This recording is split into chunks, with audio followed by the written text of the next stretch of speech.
Got some huge news from the guys over at Latitude Outdoors. They gave me a $500 gift card to give away to y'all. All you have to do is make sure you hit the subscribe button and then go in the description and do the few things that we asked you to do to win the $500 gift card from Latitude. Don't miss out. Go over to latitudeoutdoors.com and sign up for the giveaway. It's time to start thinking about whitetail gear.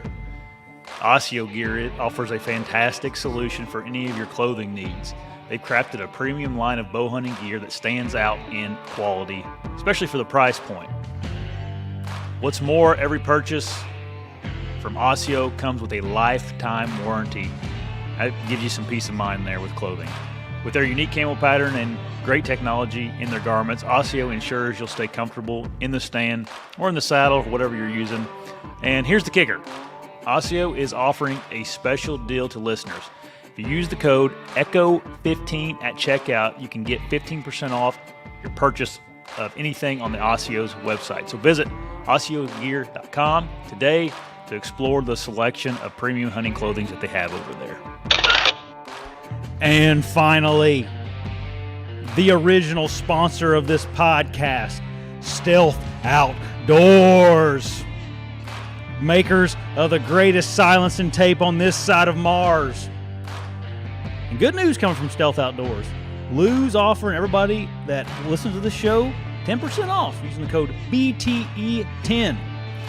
So, go to stealthoutdoors.com. Make sure you get your silencing tape. Get you a shirt from Lou. Go over there and support Lou. He's a great guy with a great product. Visit stealthoutdoors.com. All my partners are in the description of this podcast. Go check them out.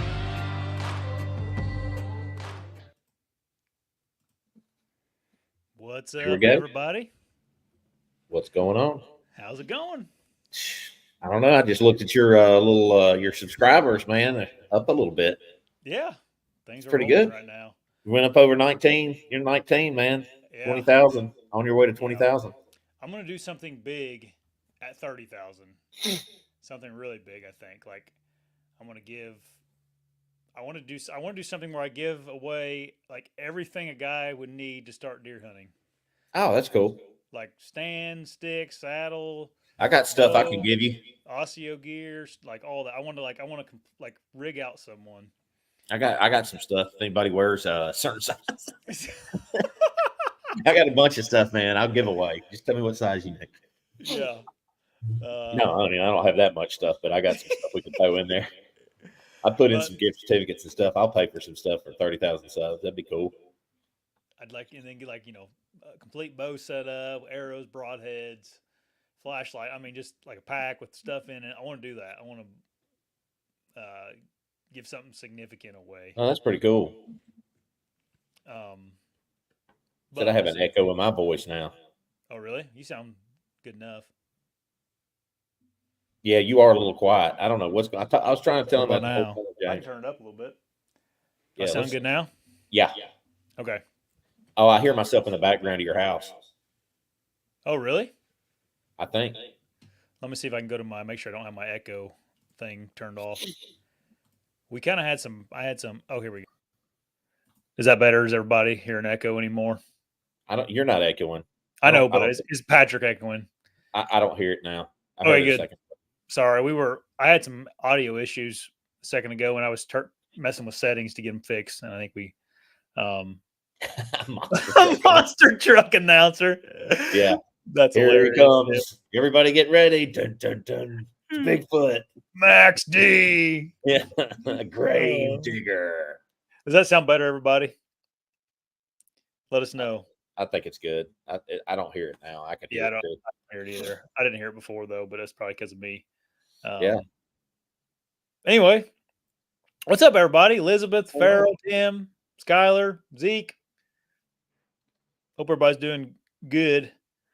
Boy, we've had a crazy last week again in the world. In the was this American season 24? Yeah. This is the most exciting season yet. It's like out of a movie, man. It is. You can't make this stuff up.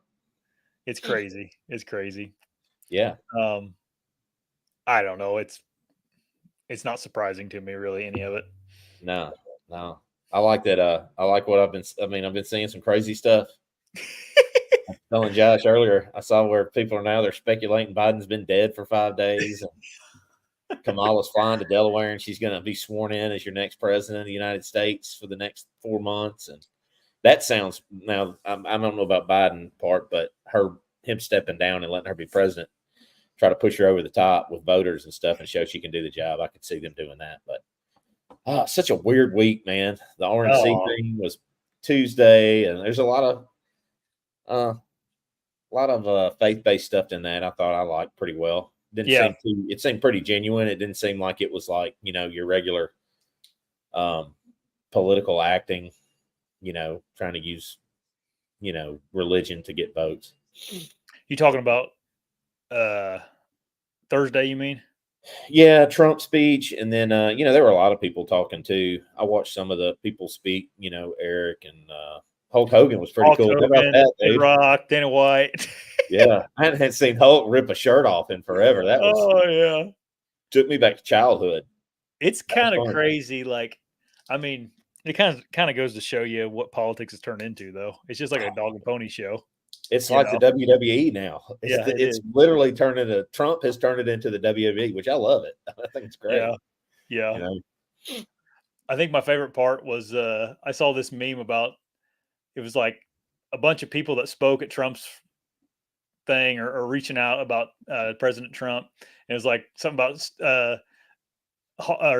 Stone Cold has stunned all these people. And it was like a list of all these people Stone Cold has stunned. I don't know. It was hilarious. Yeah. I should have sent it to you. I didn't do a good job. Yeah. You usually send me wrestling stuff like that. I like that stuff. Yeah. Yeah. Hulk did look like he was, my wife even said, she was like, man, he doesn't look okay. Yeah. He's old, man. How old is he? Old and probably got an enlarged heart, prostate, probably all that stuff going on, man. I watched him walking in. He was he's had like 20 back surgeries. He's 70. Yeah, he was having a hard time walking in. He was really, messed up walking, but yeah. But I mean, he's doing pretty good compared to some of those guys at 70. I mean, oh yeah, he's still alive. Yeah, right. And he's like any other 70-year-old man, there's a lot of them that walk around like that. Even if he converted and accepted Jesus as his savior 4 or 5 months ago. Yeah. He's been very outspoken. Pretty cool. Yeah. Yeah, he seems like he's becoming more himself lately. I mean, just it would be tough as an entertainer in that business to, you're playing a role your whole entire life, like you're pretending to be someone. So I guess it's probably pretty freeing for him to start acting like Terry, whatever his name is. I thought it was cool. He was on Joe Rogan and they were talking, and he was like, man, I go to whatever the name of his church was this time. And Joe's like, man, you sure you want to let people know that they're all going to be there? He goes, man, I want them to come, brother. Yeah. I thought that was pretty awesome. He's like, man, more the better. Let them come, brother. It's like, all right, sure. Yeah, it's cool. It's like I said, there just seems like the last this year, there's just been more people talking more about Christ and being more upfront about it. So yeah, it's definitely a good thing. Whether you believe it or not, it's a good thing. It's extremely needed in this country. Like you said, whether you believe it or not, it's like a positive thing positive message to bring to people. And I'm hoping what happened last Saturday is kind of a final straw for people to think like, well, golly, man, we need to calm down. Of course, nothing's really changed in the media. I just saw a headline just 5 minutes before we got on here about how the Democrats now plan to attack Trump. I'm like, oh, there's the wording we're talking about. Yeah, it lasted for 2 days. Yeah, right. It's worn off now. It's back to war. Yeah. I mean, yeah, well, this country definitely needs Christ more than ever now. Yeah. I saw something where John Rich was talking to Tucker Carlson, and he was making some pretty good points about the mark of the beast and about how technology's catching up to where it is possible now. They were saying John Rich, like the country. I love my horse. And yeah. What was it? Big and Rich? Yeah. Yeah. Big and Rich, John Rich. He wrote a new song called Revelation. And I don't know. He just went off on he was on Tucker. And I mean, he's making some pretty good sense on stuff. about how technology is now to the point where they can literally put a mark on everybody and you can't buy anything without it. Like we're getting closer and closer to what biblically was said, which is kind of crazy when you think about it. But I mean, it's true. It's not far fetched at this point. Yeah. It's crazy. Yeah. I thought about the other day about if I could make it on just a flip phone. Oh man, Brandy and I were talking about that the other night. I said to her, because I got a problem with my phone, like I'm on it way too much, and we were talking about how kids are addicted to phones because she sees kids for therapy now, and she says every one of them come in, they're just on their phone the whole time she talks to them, and their parents usually have to yank it out of their hands and make them talk to her, and it's like how addicted, and they have come aparts when you take their phone and they take any device, games or phone or whatever, they have a come apart. So like that's one of the things that she was talking about was these phones. I was like, man, I don't know if I could do without my phone unless I was forced at this point because I'm so addicted to it. And it's kind of like, I don't know. It's I don't know. Like, how do you do business? Like, how do you do? Huh? That'd be the hard part. Yeah. For me. You do so much. Pay your bills. Do your business. I keep up with all my customers. Stuff like that. Yeah. But the thing I would miss too is my mapping softwares, my Onyx and all that. Yeah. Yeah. You had to go back to old school where you actually learn the woods you were hunting. Yeah. Which I'm like a human I map, just got dude. a lot I could take you anywhere and I could get us out of anywhere. It's weird. Brant, my wife, will tell you that. She's like, I know one thing. I'll never get lost with him. I don't think I've ever felt lost in the woods ever, even in places I didn't even know. Even going deep or stuff like that. Yeah, turkey hunting, just going all over the place and walking, and then just kind of it's almost like I walk back. I don't know. Have you ever noticed that when you're walking out that you retrace your steps? You're like, oh, I remember being here, and like, how did I come back to this exact point when I actually walked away? I didn't think I'd make it back, and you're like, I think I went this way, and you walk, and you're like, oh, I remember that rock, or oh, I remember that crooked tree right there. Yeah, I'm on the right track. Like, I don't know. I got like some kind of internal compass. I usually find my way. Watch this year, Illinois will be I found a dead hunter in the woods. It looks like he starved to death. He was only 5 feet away from a road.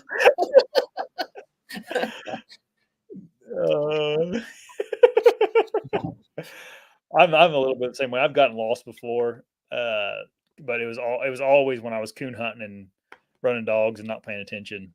Night. I've never been out really in the night. Nighttime, I think, could probably mess with you a little bit. Everything looks alike.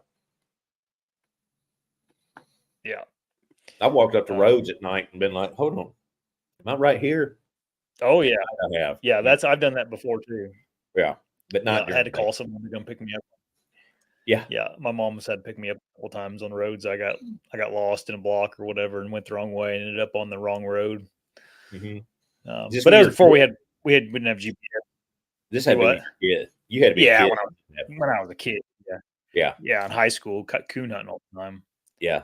I kind of wish we didn't have Onyx. I think that'd be, went back to the old maps and stuff like we had. It would definitely, the cream would rise to the top there. I mean, the Onyx is a powerful tool for hunters. Yeah.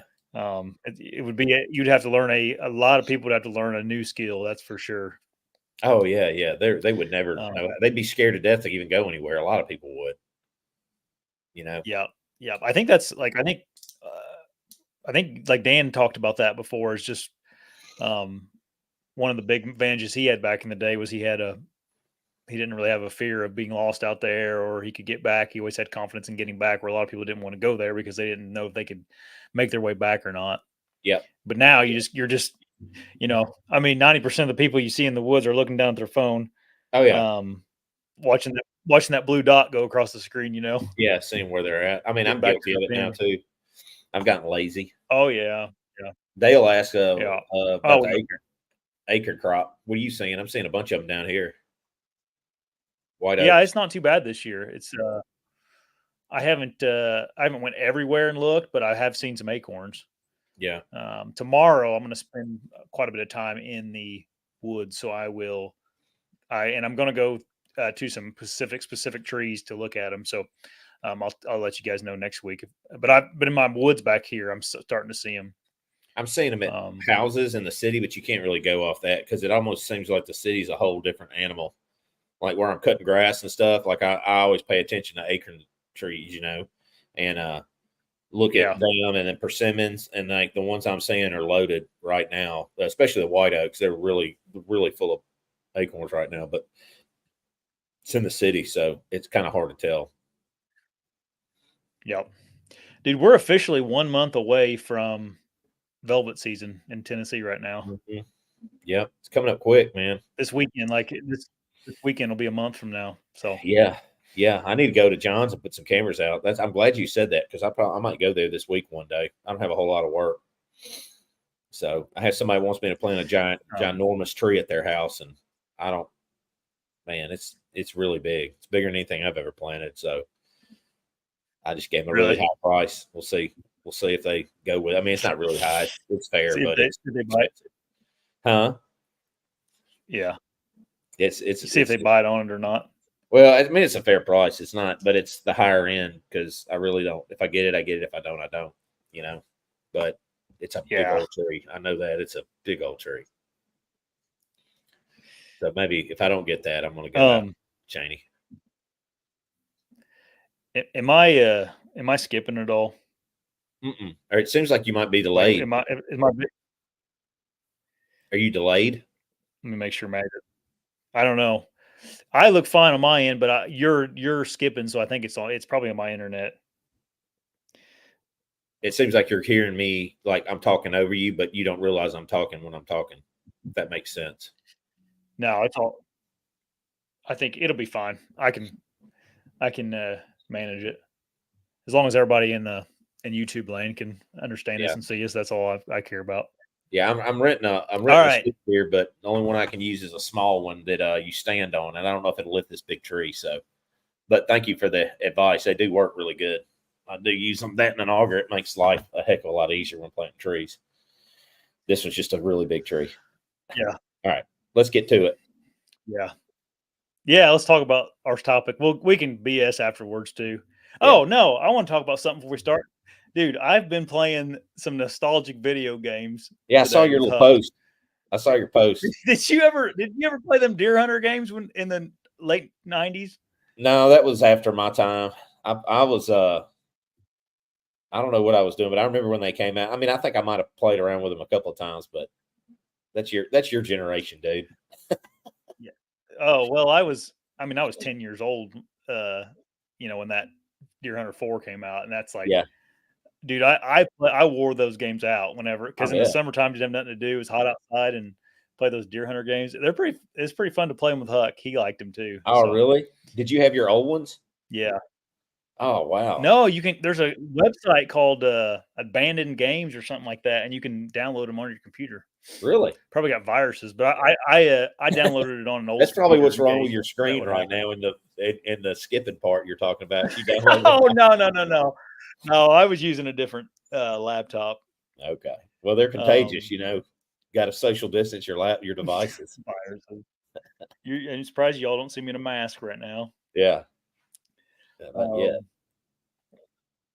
Yeah, it was Jim. It was great. It was fun.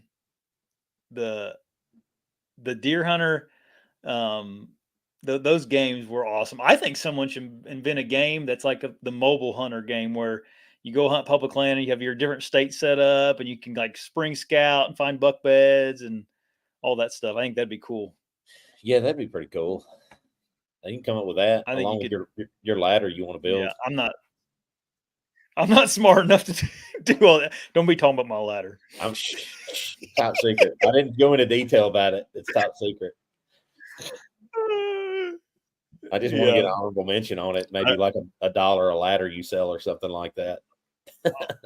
Yeah. Also, I don't think there may be something like that out there already because I am not into video games at all. Like I've never looked at any Deer Hunter games since 2003 when that came out. There's been a lot of video games produced since then. So maybe something like that.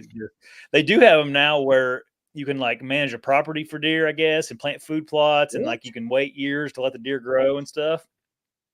I wonder if it really takes So years. no, it doesn't take. It's not. It's like time, like God's time. You know, we don't really. It doesn't. It's different Okay. inside of a video game. Okay. Yeah. I used to when I was in my 20s, man. I got addicted to this World of Warcraft, dude. It took me over. Oh man, you talk about like a What? oh yeah, dude. It was a dopamine kick every time you got on. Oh yeah, they know what they're doing to get you addicted to those games. Yeah, Oh yeah. I had Yeah. friends on there and everything. I did for like a I year, and I didn't. was like, man, I got to get out of this. Yeah. Never did that.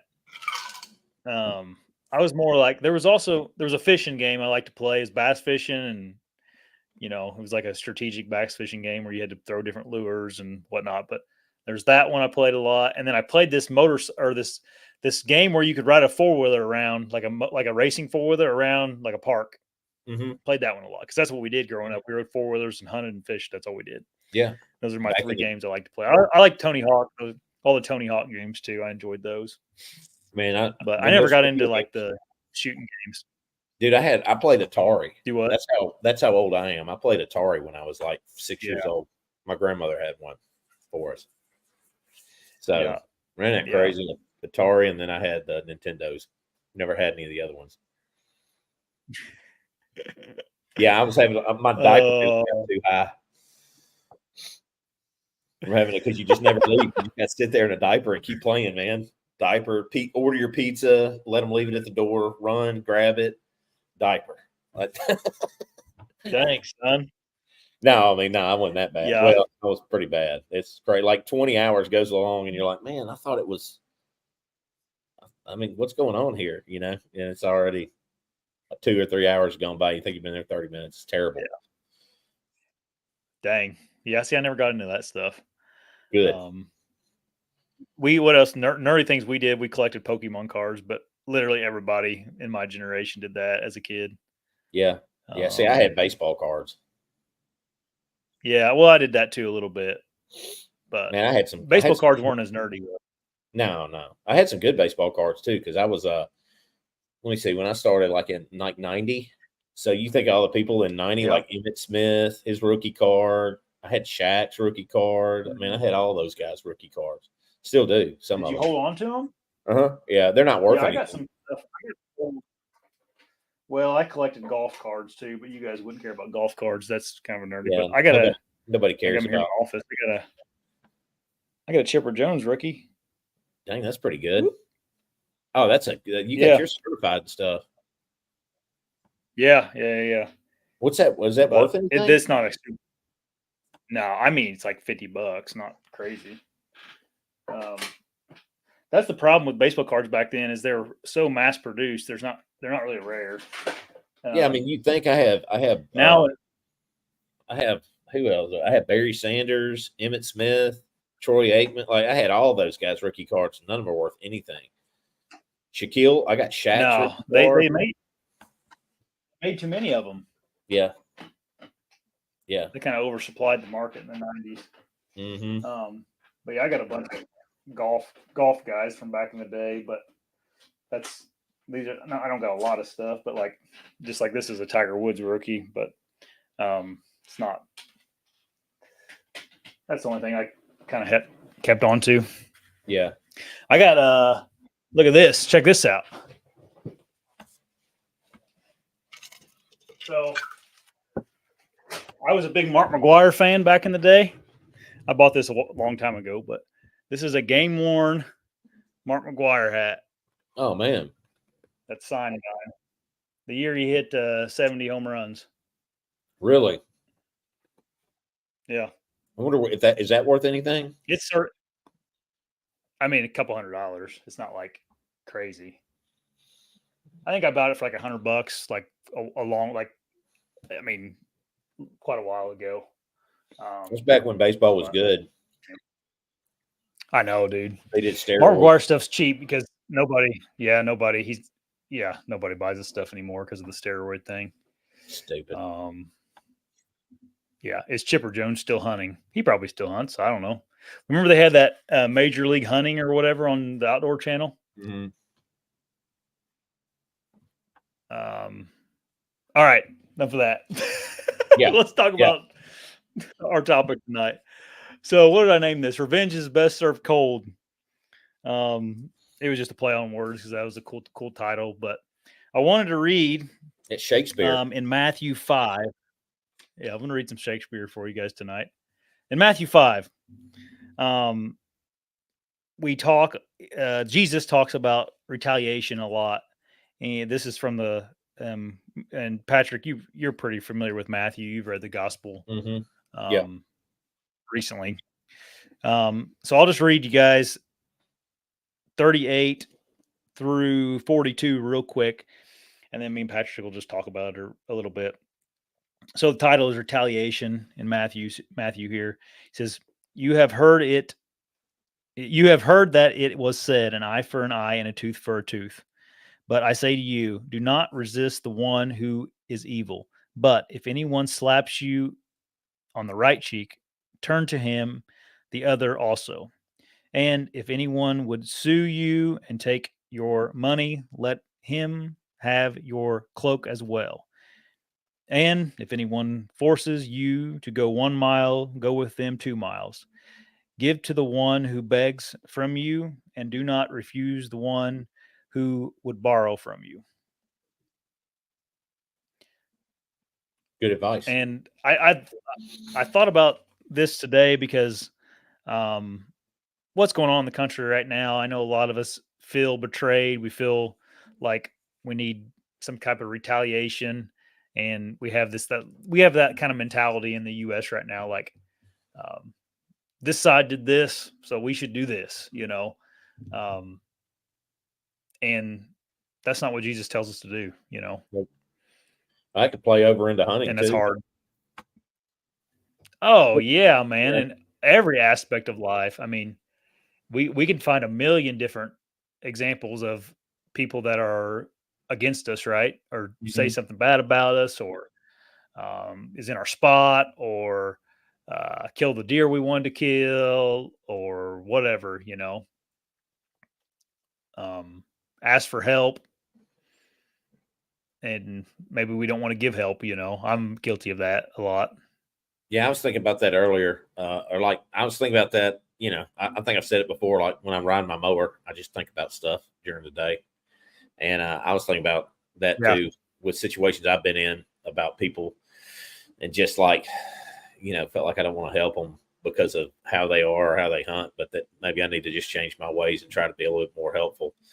And the older I get too, I'm going to start. The last couple of years, I've kind of softened up about hunting and stuff, and kind of, get just as much joy out of seeing somebody else do good as myself, really. No, even if I don't do any good. Yeah, I'm the same way. I have, and recently I've started to lighten up a little bit, but there was a time in my life where like I didn't have anybody friend wise in hunting. Like I didn't want any friends that hunted, nothing. I was, some of my best friends were non-hunters because I was just like, I don't want to share any information. I don't want you going to my spots, you know. I got to keep this for me. Yeah, exactly. And I had that mentality. Like, I'm like, I don't want any more friends. I'm good. And it was surely because I just didn't want to have to talk about my hunting spots to people, or talk about what I was seeing or what I know or don't know. And it was a very selfish way of going about things. See, I'm the opposite. I learned a lot in those years. I'm the opposite. I like to talk about what I see and stuff like that, but it gets used against me, and it has a whole bunch. Like when I try to tell people, like, hey, look, I did this, or look at this deer I got on camera, or, man, I missed one, or whatever. I saw a really good one. Well, when you say that and you're in a club, people hear you, and then they start figuring out where you're hunting, and they try to get in there because I guess they think that deer's just there. And so to kill him, they got to go right where you were at that day, and they end up running him out. That's why I say, loose lips sink ships. I have loose lips when it when it comes to talking about deer. I've done that to myself over and over. But I don't. I'm pretty good about it. Well, if someone else tells me, like, or bad about it, whatever you're gonna say. Yeah, if someone else tells me, like, hey, don't tell them where I'm hunting or don't show them what I'm, I won't do that. My own stuff, though, I'll self-sabotage all the time. I'll always be like, oh, Yeah. which I think I've gotten better. I don't really do that as much anymore just because I've been burned and I've kind of changed the way that, I do things now. So I don't know. Maybe I don't do it the way I Yeah. used to. Yeah. I've always had the attitude for hunting is like just be as dumb as you can to people. Like just I don't know. It's probably the best way to be. I don't keep my well, if you want to kill bucks, yeah. I mean if you want to kill deer. Yeah. But it's like that's selfish, it's me like being like acting like I don't know anything because I don't want to share information and I also don't want them asking me questions, Yeah. Just be that guy. So It's quiet. That guy in the parking lot that never talked to anybody. Just grunt at him. yeah. It's like just look real mean all the time and Yeah. just stare at them when they drive by and yeah. Wear shirts they don't ask me anything. yeah, that's funny. Good. Look, James, I don't have to pretend. Take on it. Yeah, you're skipping around. Can you let me go try something real quick. Is it you or me? It's me, I guarantee it. Give me a second, okay? Feels like you're delayed. Guess what else am I delayed? Yeah, I don't know delayed. why my internet's been so slow today. Yeah, you're delayed for sure. All right, 1 second. Find a comment to comment on. Yeah. Let's see what we got down here.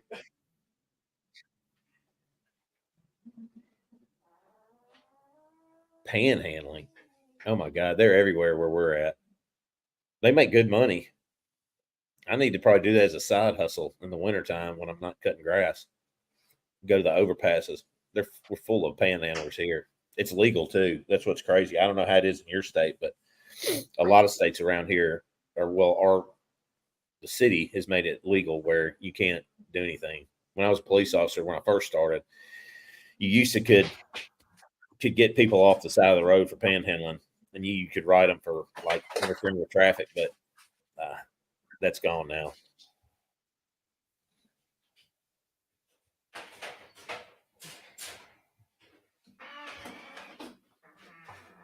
Wow. Okay. Yeah, I've been seeing a lot of deer out too. We went riding around. Brandy and I got a side-by-side last Friday, so we went riding with some friends, and we went across. You got a side-by-side? Yeah, I did. Yeah. I'm broke for a while again. One bill to another. I told you I couldn't sit still very long. I had to put something, and I had money burning a hole. But we went riding with some friends over around, and man, the bucks were out the other night. I guess this little cool front we've had the last week or whatever, they've been really on their feet like crazy. And it's those deer that I got pictures of from Arkansas. Like they're done growing already. Like they're maxed. They look like they're maxed out. Their antlers are already starting to change color. So that's what I noticed. That's off topic, but Elizabeth said that she almost nailed 3 bachelor bucks last night in Illinois. Dude, me and Dave. I was up in Michigan this weekend with Dave from Razor Broadheads. We went. It was good. It was a good time. But we went spotlighting one night. There are so many deer in Michigan. I mean, we saw 200 deer in the matter of like 45 minutes. Really? There'd be like fields of 50 or 60 deer. Yeah. Anything good? A couple good ones. But like, if you wanted to go up and just slaughter deer, Michigan would be where I would go. Like, there's so many deer. Why do they not have? Dave was just like, you don't have it. Why do they not have bigger deer up there? Is it just so overhunted? Yeah, and I think they have the bucks only mentality up there. Like, I think they can kill 2 bucks. I think a lot of guys don't shoot does, and they just shoot their 2 bucks every year, and all of a sudden you got all these does, and the bucks get hunted pretty hard. I think that's the difference between them, Michigan, and a lot of other places. I was going to say, because if you go over to like Minnesota and Wisconsin, I mean, from what I've seen, like there's a lot of big deer in those states. You come down here in the South, I mean, we shoot the heck out of does. I mean, you can shoot 3 a day, every day, Yeah. all year, like Yeah. all season here, which is crazy. But we shoot the mess out of does. You can't. I mean, I can't imagine being in a place where you don't shoot does like that, because I see like as many does as get shot in the state of Tennessee in a season. There's still just as many the next year. There's no way I think you could keep up with a population if you're Yeah. not shooting them. Keep the population down. Well, I think that's a big thing. I mean, there's probably some genetic things going on where they just don't have the great genetics to grow big deer. And then at least where I was at I was up in like the western kind of central area, Mhm. big rapids, I think is the area. Yeah, But um, yeah, gender imbalance. That's kind of what I gather. I mean, because just talking to people in Michigan too, it's like, you guys ever shooting does? Like, nah, no, I probably should, but I don't. Um, and then all of a sudden you got 100 does for every $2 or something. that's I'm, crazy. I'm just making those numbers up. As much as we know now as hunters, on the benefits of controlling your population of does, I don't understand why they don't do that in that state. Like, I don't understand why that doesn't play into every state. You figure, well, there's some states that don't have the numbers, right? But Yeah, that are just naturally like, yeah, probably like Kansas. Like Kansas, probably naturally, you just there's probably not as many deer there as there are like in the South or Michigan, but they're bigger and they're concentrated. I would think. I'm kind of guessing. You've been to Kansas, I haven't. I know you see a lot of deer, but I don't think there's just a ton of deer in the state. no, You know, no, no, dude. We were driving home. We went and got ice cream one night. I didn't, but everybody else got ice cream. yeah, right. And no, Dave didn't eat any ice cream, but I didn't. Man, I did good on my diet. I lost weight this weekend. I didn't gain it. I was proud of I'm myself. But I'm back up. anyway, Go ahead. oh really? Yeah, I got to get back to Um, stuff. we were driving home and it was like that peak, like sunset, just beautiful evening, nice and cool. And I don't know if I should say this. I don't care. The guys from Fourth Arrow, that camera arm company, Yeah, yeah. we drove by their farm and it's on the highway there. And they got pine trees planted along the highway so you can't see in it, but they're not grown up enough. So if you stop, you can kind of look in there. And we stopped and was looking just out the window. And dude, there was probably 80 deer out in this bean field that was there. And a couple, I mean, some shooters too, but Yeah. I was like, I've never in my life seen so many deer in one field before. I mean, it looked like they had a herd of deer that they had fenced in right there in that field. I mean, it was insane. I'm like, where are these things all laying? Like, there can't be enough spots in that woods for them to lay at. You know, But there was. that big bottom field at John's where you killed your turkey? Like that field we crossed, that big Yes. long, it's grown up. Well, back when they used to plant Yeah. that I know back where in you're like talking early about. Yeah. 2000, you'd see over 100 deer in that field a night, every night.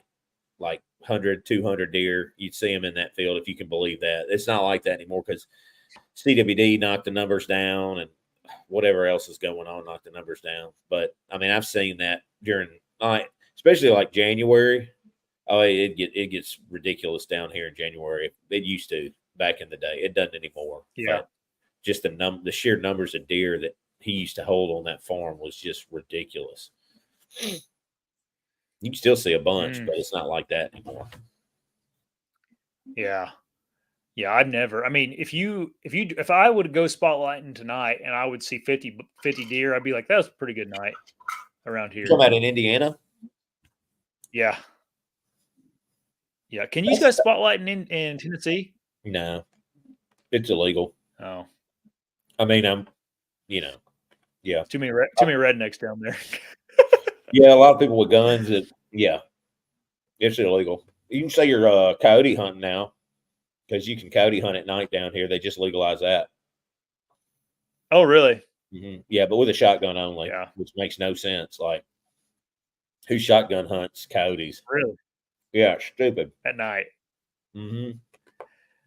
Yeah. We The got only the people that dumbest. shotgun hunt them are dog hunters. My dad and them guys use shotguns because they're running usually when you're shooting them, but kind of like Yeah, rabbit hunting. I've killed a lot of yeah. coyotes with a shotgun, I wish we could spotlight here. but It'd be not at fun. night. Yeah, Yeah, it's usually a good down time. here at home. We took Huck with us and Dave's youngest daughter, and Huck thought that was pretty cool. You know, he was like, you know, the first time we like lit up some deer, they're close to the road. He's like, "Oh, look at them!" I'm like, "Yeah, they're right here." He's Yeah. like, "I can see them." I'm like, "Yeah, they're right here, buddy." I remember doing that with my dad when I Um, was a little kid. He drove out to the edge of a field and shined his headlights, and they were halogen. yeah, So it maybe not even halogen. It yeah, might have been like a candle burning in a little lantern is what they probably look like. But I just remember seeing all the eyes when I was my dad's. One of my first memories in the outdoors with my dad is we drove up to this field and there were just eyes everywhere in the field. I was like, "Oh my God!" He's like, "See those deer?" yeah. It's That's crazy. funny. Speaking of that, I got to show y'all something. Show and tell tonight on the show. So this here is the most awesome picture. It's from 1979, the year I was born. My dad, and I don't know. It's just a cool picture. I think everybody will appreciate it. Let me see. Everybody see that? That's my dad. Looks like Hank. Oh, it's like Hank Jr. sitting there with that little 8-pointer. Yeah, he does. That's him. That's back in 1979. That was a giant deer back then when he killed that. Got the cigarette hanging out of his mouth. And I think the cowboy hat's sitting up there in the house. I have to wear it one night when we do our podcast. Nice. Yeah, he has denim jacket on. You see them creases in the front of his pants. He was a character, man. That's He hilarious. He looks like Hank in that picture. It's funny, Anyway. like how old men get like this style, and that's what they like their whole life. They just grasp onto it. Yeah, yeah. I think You he know what I had. mean?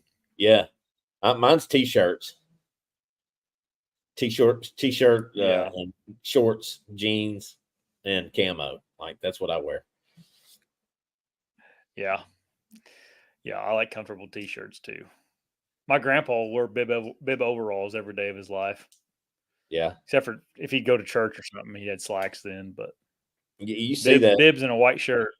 You see that a lot out in the country here. I see a lot of older men wearing, overalls. That's all they wear is overalls and a white t-shirt. Yeah. Overalls and white t-shirt. Yeah. Makes it easy, man. I don't know. Yeah, dude. You wouldn't have to think about who cares? Your closet it'd be so easy to get. Yeah, whatever. Yeah. My buddy, I know James wears overalls every day. I don't know about every day, but a lot. Says he wears them to church. My buddy's dad started wearing overalls, and he's like, "Dude, I just found the hack to life, man." He goes, "It can't be good for you to have all that tightness down there like that." He's like, it's just nice and comfortable."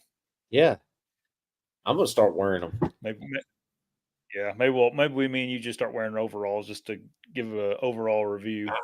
I wear like the same t-shirts.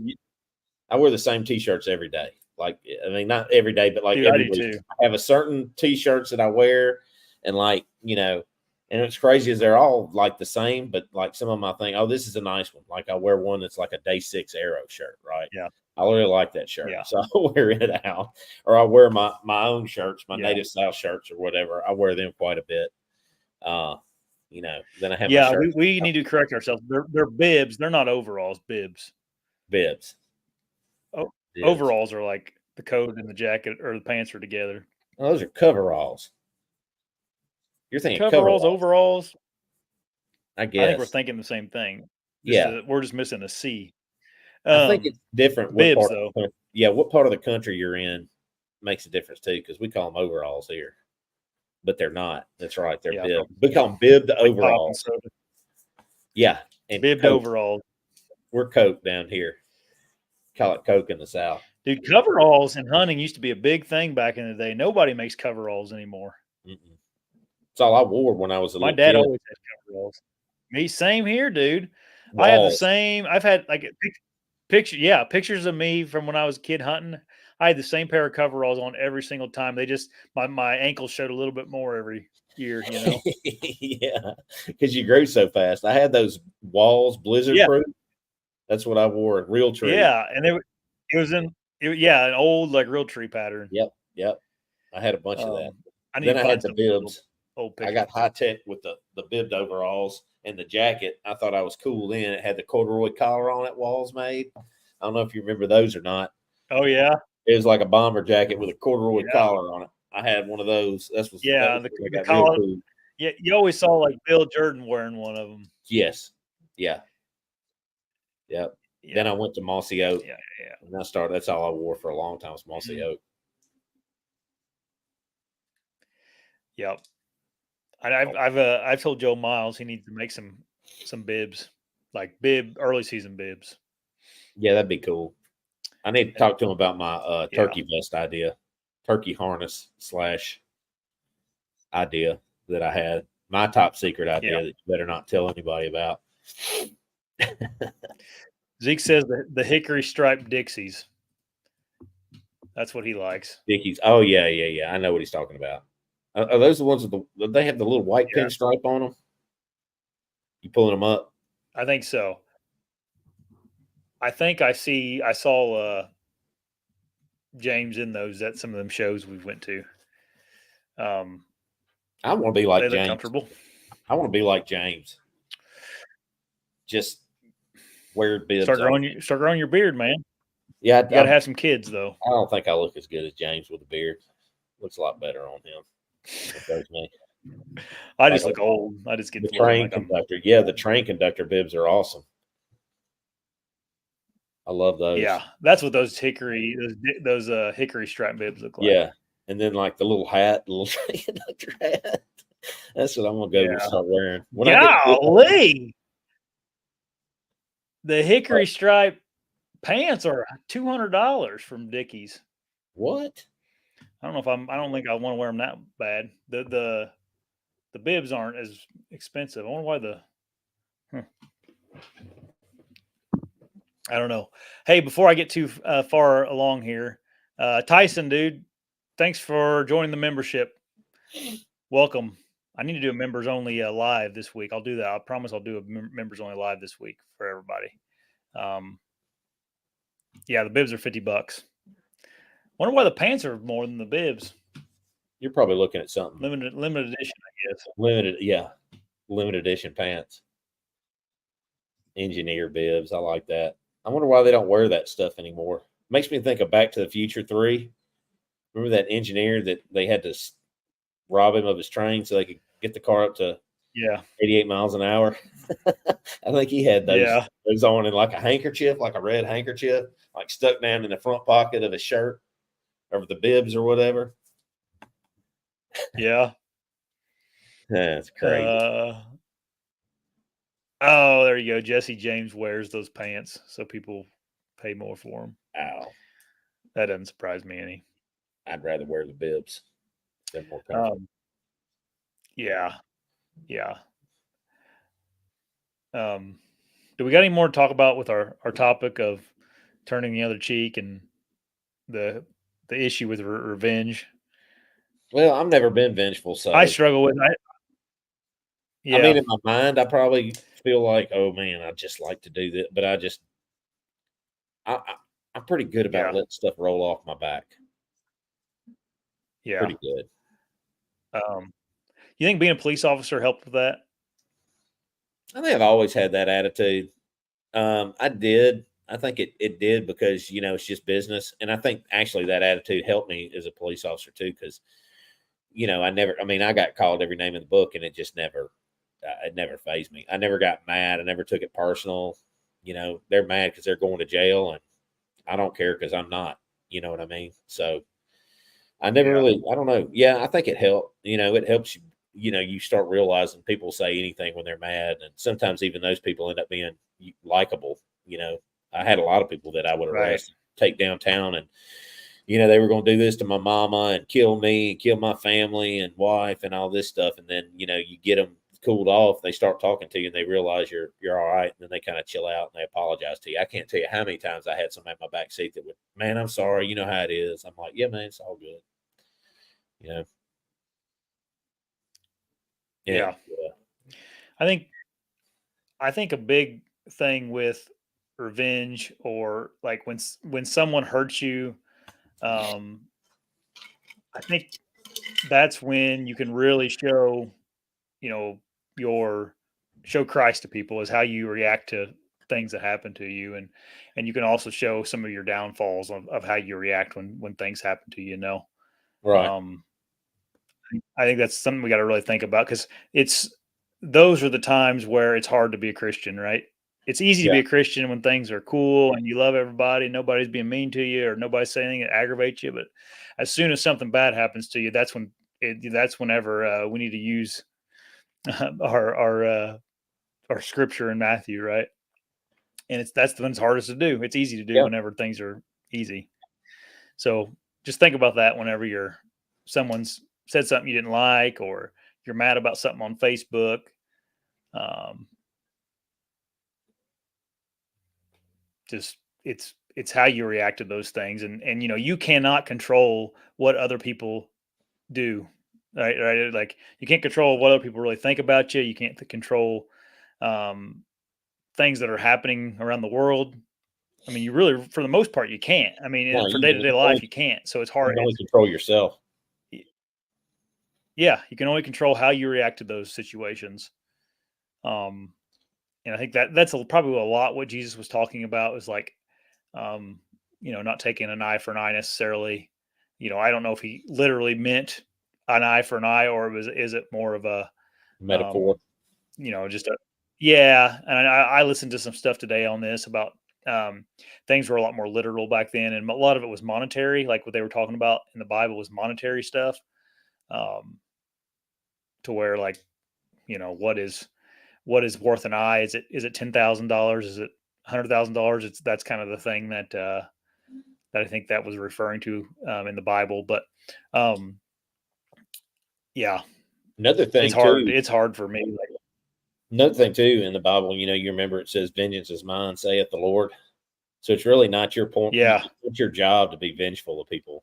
You're no, supposed to God will take care pray. of it if it You're needs to be supposed to taken pray care of. for them, and God deals with them and either works on them and makes them better, or I mean, they get what's coming to them. But either way, when you do it wrong, then you're sinning and going against God, and you're trying to take it into your own hands. That's kind of always goes through my mind when I get mad. I always just say revenge and vengefulness is for God. It's not for me. We're supposed to, as hard as it is to turn the other cheek sometimes, that's really the best way to do things. Because a lot of times, if you offer up the other cheek metaphorically, a lot of the times they shut down, and they kind of just, they back off. They don't know how to handle that. And it can keep you from it escalating and going farther. It can also maybe make a friend out of the deal. I mean, they might back down, and you might find some common ground, and they apologize and whatever. They feel stupid, especially if it's something petty. Um, Yeah, I just always found when you're nice to people, even when they're mean to you, and you just, a lot of the times they'll back down, and then they feel bad, especially if you're a Christian and you're acting the way that God wants us to, that we're supposed to act, and those people aren't, and they see that in you. It makes them, sometimes it convicts them. It makes them feel stupid. So it's always good to be that way. yeah.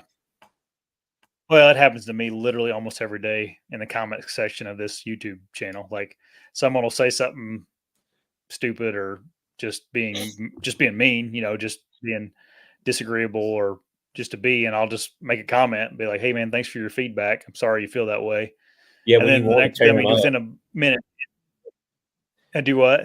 I said when you want to just tear them up, like use it, Yeah, but you're I like, mean, I'm serious. Like, 80% of the time, within like 10 minutes, they'll reply back like, I didn't mean to come off as being that way," or it's just like, well, yeah, I get it. yeah, Um, some people are just bad at the internet, dude. yeah, I'm telling you, like, yeah. um, I needed my keyboard yanked away from me a few uh, times, but it, yeah, I always just tell people, God bless you. It's the best way. yeah, yeah.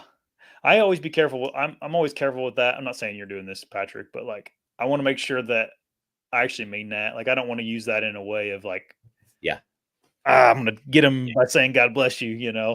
make them I feel use it bad. sparingly. So I try. Yeah, I try to not let my emotions get the best of me because I get them every day on the YouTube. I mean, I got over 1,000 videos on here for people to comment on now. I'm getting comments all the time. Do you really? Yeah. I mean, dozens and dozens a day probably. So, Wow. I mean, the vast majority of them are positive, right?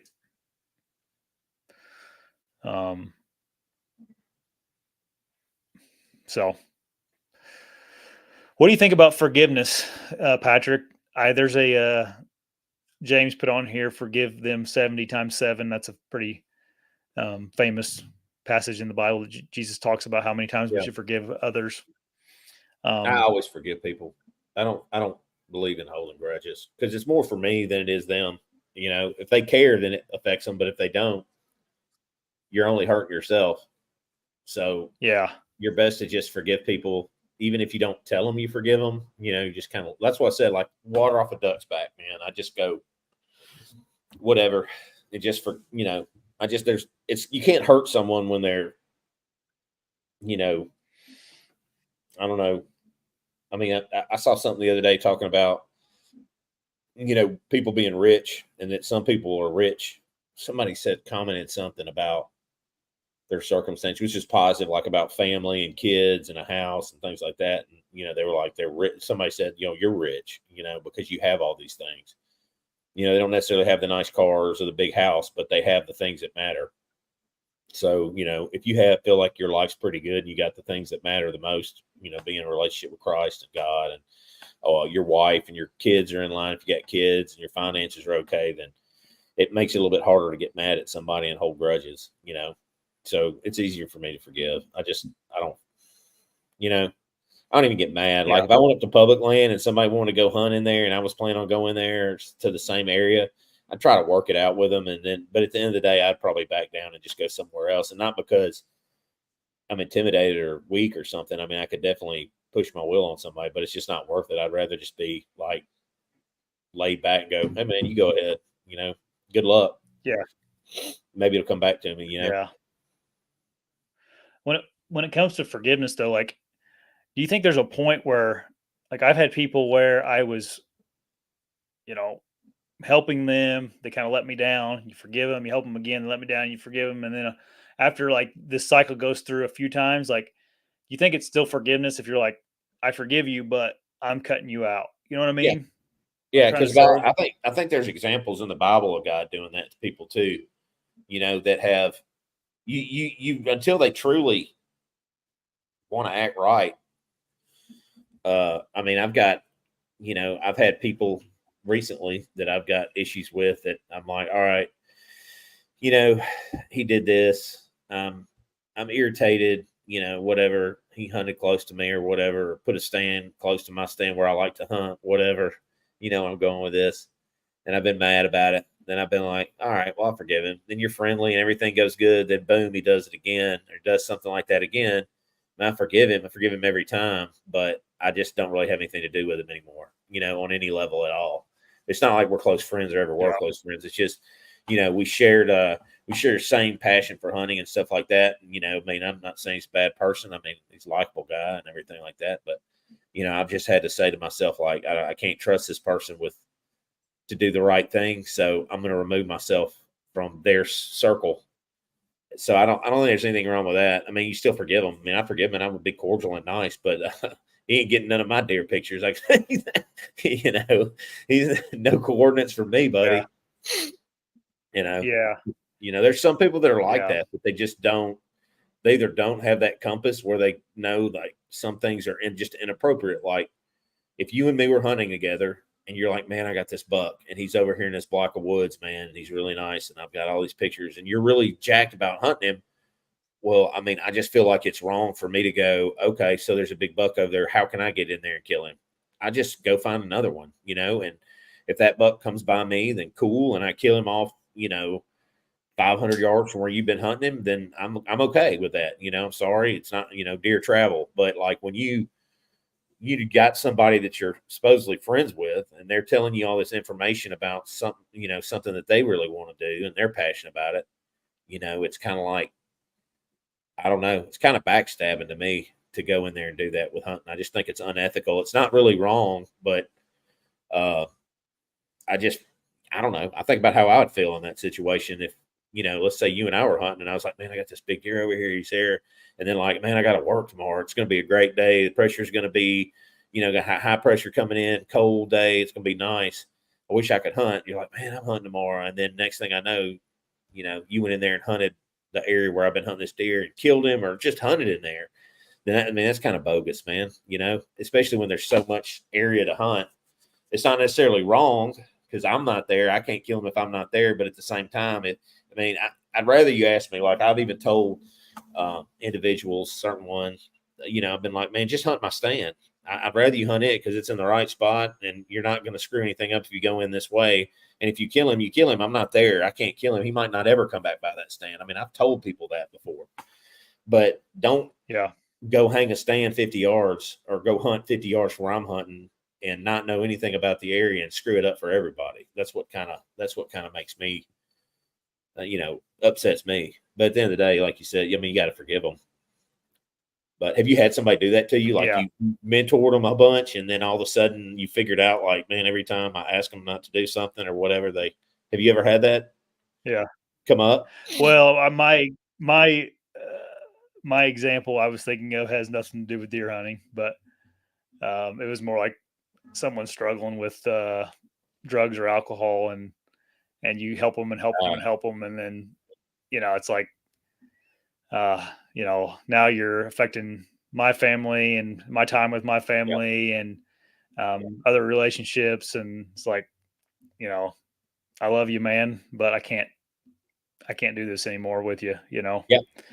I struggle with that a little bit, but yeah, you have to cut people off, man. I mean, you do what's best for you first, your family first, and then and then, you can't help everybody. Some people don't want help either. So you're just kind of, especially with like, if it's drug addiction or alcoholism or whatever it is, lying, thieving, conning somebody, like you can't help those people until they're ready to stop.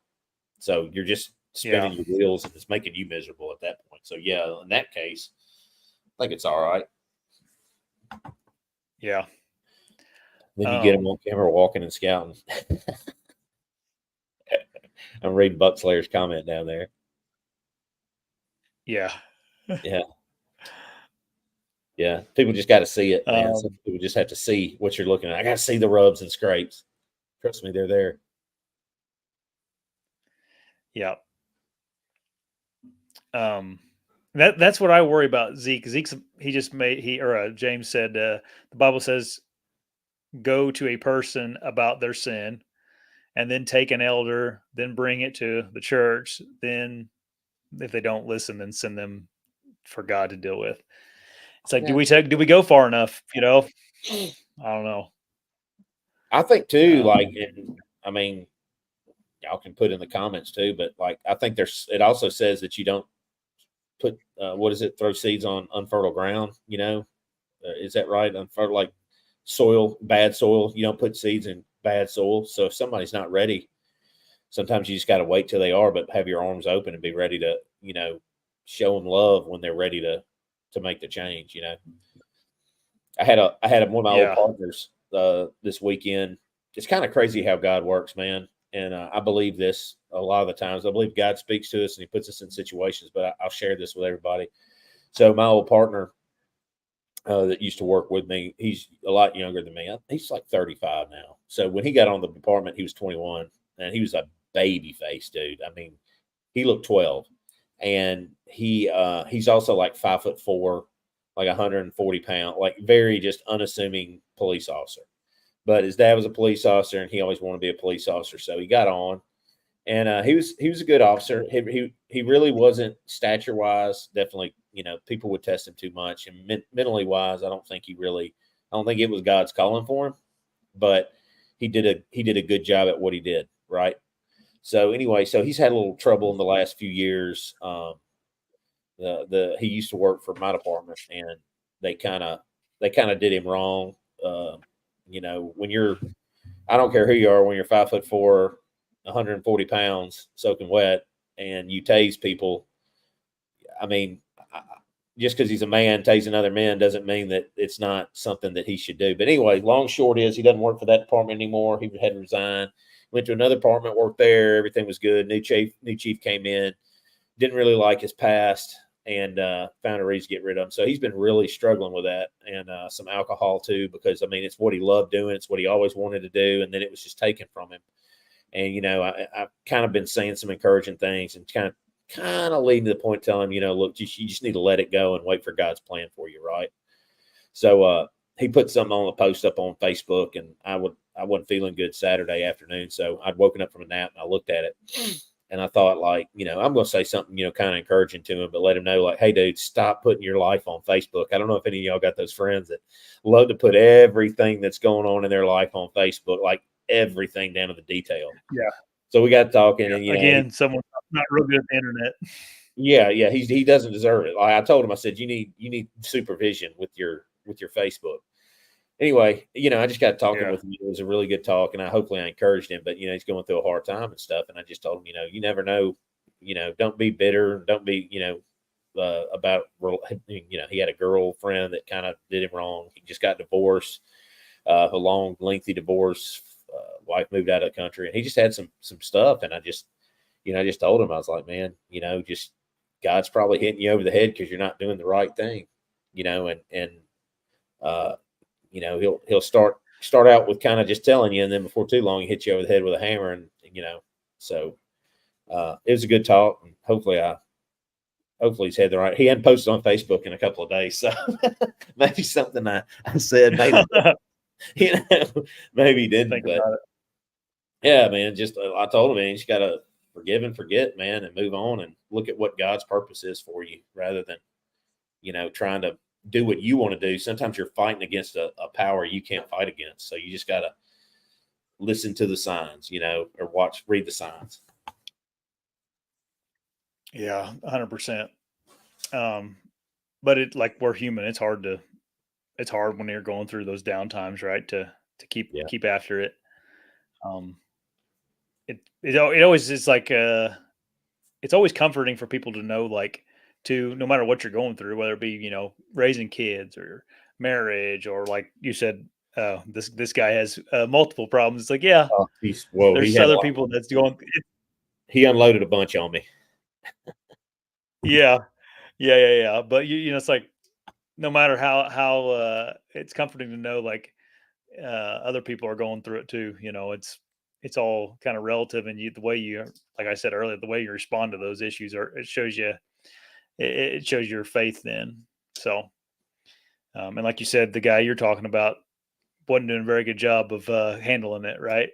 No, so he's and then a lot of times the thing is that he also, just from what he's gone through, he's kind of self-sabotaging, and he's a Christian, and he's actually not been really he hadn't been walking the walk. Like I told him, I was like, once you give yourself to Jesus, like when you're not doing right, he's gonna come after you, man, and he's gonna let you know, like, if you're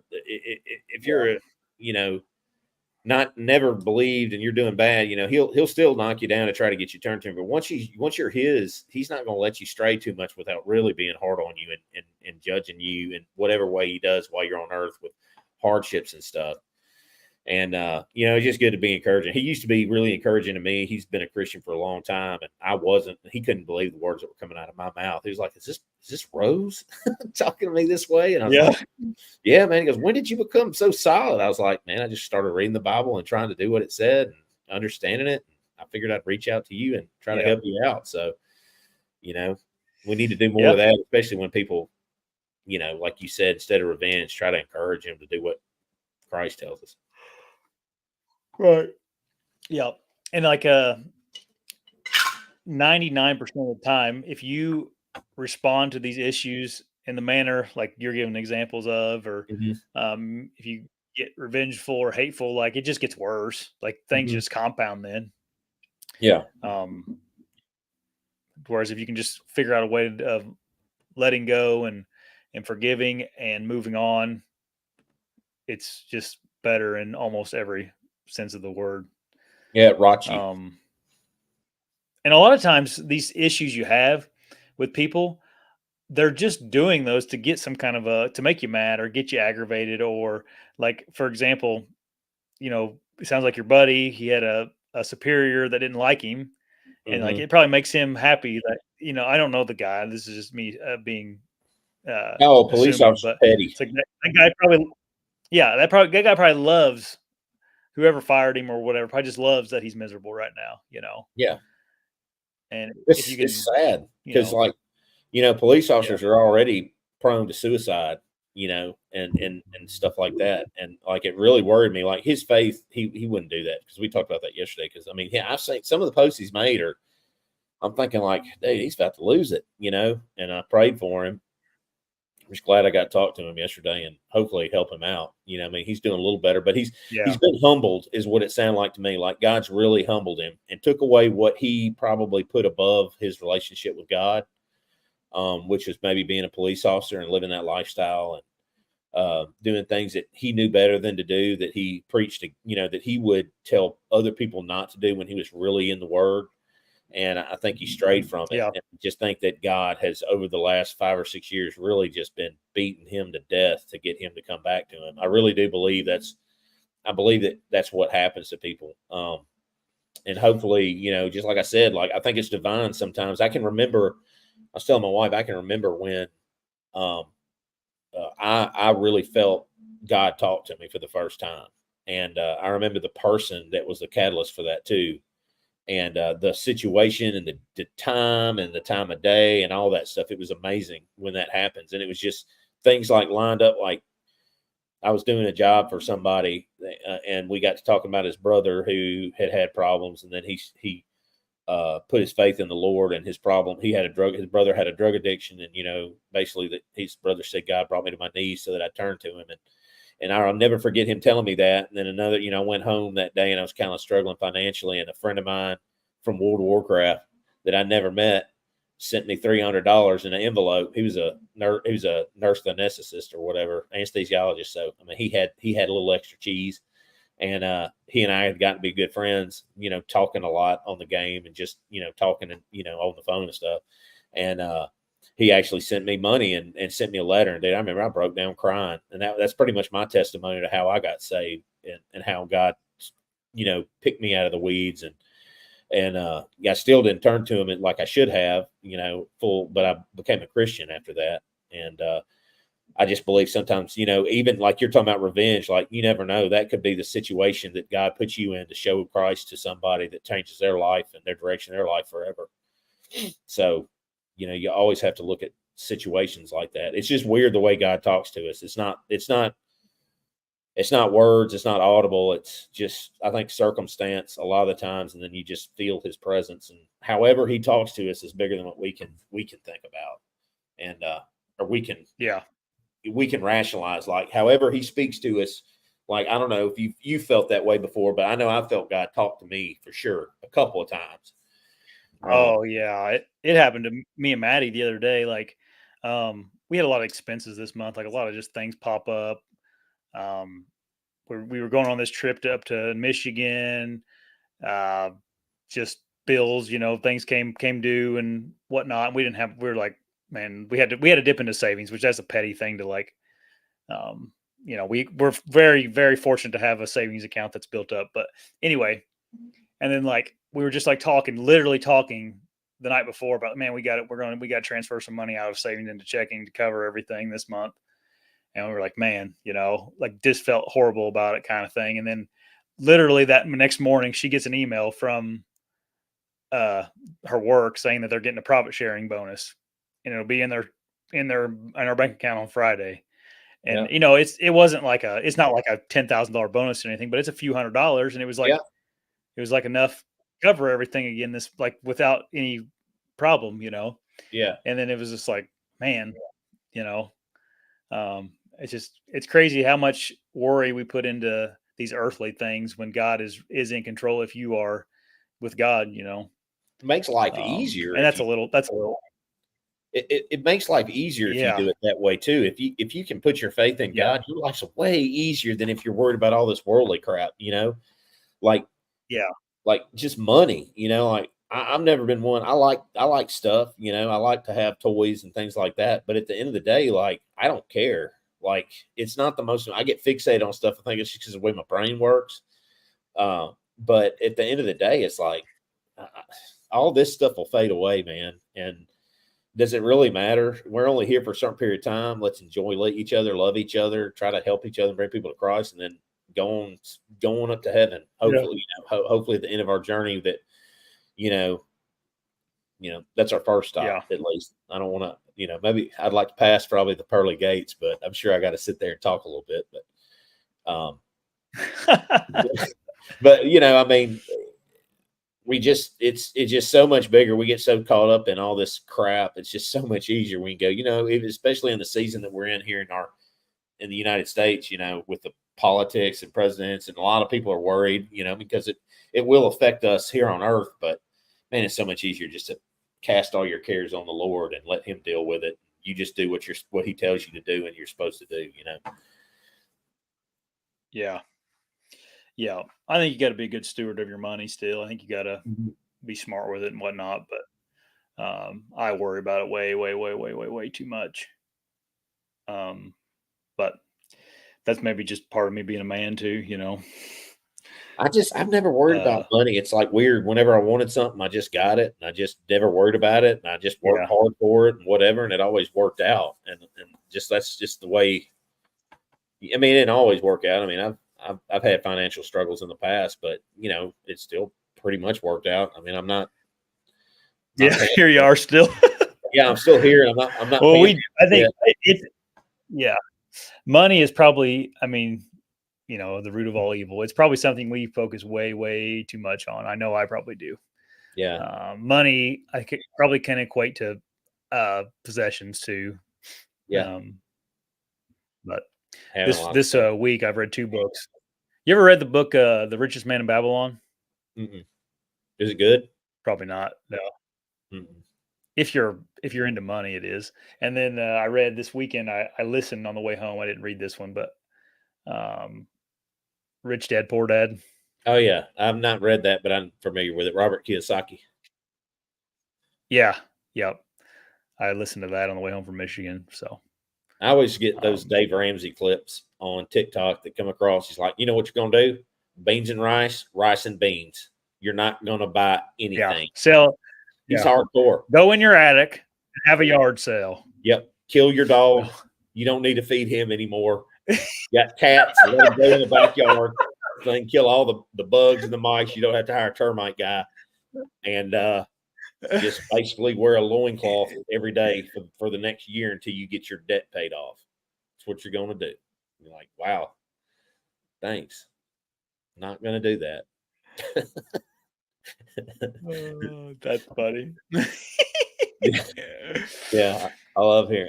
He comes up on my TikTok all the time. Yeah. Have you seen those clips about like Gary Vee yard selling and stuff? Going to yard sales and reselling stuff. Oh, you got to watch those. It's not Gary Vee. It's like a comedian making fun of him. But Shane Gillis has a bunch of Gary Vee, like making fun of Gary Vee. Did you see Shane Gillis on Kill Tony? No, was it a Trump impression? Oh, I'll have to send it. I haven't seen it. It's hilarious. I'll eventually see it. It's a little bit off topic for our show. There's a little bit of he talks a little dirty in it, but yeah, his Trump is pretty spot on. It's pretty funny. It's good. Oh yeah, man. He was dressed like him and everything. Trump impression. Oh yeah. Yep. Well, there's a guy that does Biden on there too, right? Yeah, he was on it with him. They were both there together. Yeah. It was so funny. I had to send that to you, man. Well, you're yawning. Did you have a long day or something? I'm tired today for some reason. Just getting caught up from the weekend. We were gone. We've been gone since last Wednesday. That's why we didn't have a show Thursday, by the way. I was on vacation. I always feel weird like telling people that I'm going somewhere, like on here, like when I'm on vacation, just because I don't know. Wow. I mean, I know everybody that's commenting on here probably nothing would ever happen. But let me show you how to do it. Let me show you how to do it. I'm going to Colorado next Tuesday. I'll be gone for a week, so we won't have a show the following Monday. There you go. That's how you do it right there. Unless I do it from out of town, which I doubt I will, because I'll be in the Rockies somewhere with probably very bad service. That's fine. We can maybe I'll see if Dave wants to get on and do it with me. We'll pre-record it. We can pre-record it. Yeah. James will get on with me. Maybe we can talk about something. Is Joe Biden still Do alive? what? Have we figured that out yet? Is Joe Biden still alive? I'm reading he's dead. I'm not reading anything lately, but Charlie Kirk said he might already be dead. So trying to figure this out. That sounds like someone was on YouTube and thought about a really good clickbaity title. Is what that sounds They like. got me with that one. Yeah. Oh man. This dude, between now and November, it's gonna be crazy. Everybody's saying now they just want proof of life. Can we get proof of life on Joe? That's what's going on Twitter. Proof of life. Is there any proof of life on Joe Biden right now? Are you on your phone right now? Yeah, I'm just looking to check. I'm checking to see if he's still alive. I don't know, man. Oh, he just made no, that's that fake video where he cusses everybody out and said he's out. Biden, he gets at the end, he goes, Biden out. Dude, the way he announced it is the weirdest thing ever. Like he announced it on X, which is Elon Musk, who is not a supporter of Joe Biden's. In fact, quite the opposite. He's a supporter of Trump. Like, it's just the weirdest thing ever the way he announced that. It was weird. Yeah, and now he's calling into Joe Biden, calling into Kamala's races and talking. It's so weird, man. God, it wouldn't surprise me. I think we're getting ready for President Harris in the next couple of months. I can't. Couple of weeks. I can't even listen to her talk. So it's so cringy. She's cringy, man. Oh, we got Alex Jones now. Is Joe Biden dead? He's making a video. See, they've ran with it, all of them. Yeah. So you gotta be careful with that stuff because it's like, so there's this program for YouTube called vidIQ, and it literally tells you, like, it gathers like real-time AI data from what's trending on YouTube right now and like gives you titles, like clickbaity titles. Yeah, really. And yeah, man, that's just how it works. And you can go in there and grab one of those titles and get it up on the internet real quick, and you're first to market kind of thing. I think it's James is saying that. I thought like Don Jr. put something up like Alex Jones. Could you imagine Alex Jones as the getting up there and talking? Yes, it'd be awesome. I love Alex Jones. Oh my gosh. He was on Tim Dillon's podcast the other day, dude. He had like a panic attack. Oh, worried about like he's going to die soon from radiation from the nuclear war that's getting ready to break out. Yeah, he's been writing about a lot of stuff. The show. Turning frogs gay. I don't know if it was like a show. Do what? Remember turning frogs gay? Turning the frogs gay, and it's real. Oh, yeah, like man. That's real. Like they actually do turn gay. It's in the water. The craziest stuff, man. Like, have you seen the little graph that has? No, and it says like you are here. Frogs are gay. That's where he's at. Turning frogs gay. That's what it says, and it's true. You put frogs in this thing with this water, and they actually change genders. They change sex. It's true. Even RFK talks about it. Now I sound crazy. Go look it up, everybody. I'm not a conspiracy theorist yet. Yeah. If he's nothing, he's entertaining. At least he's funny to listen to. Yeah. He like gets on his he gets spazzes out and just says like the craziest things sometimes.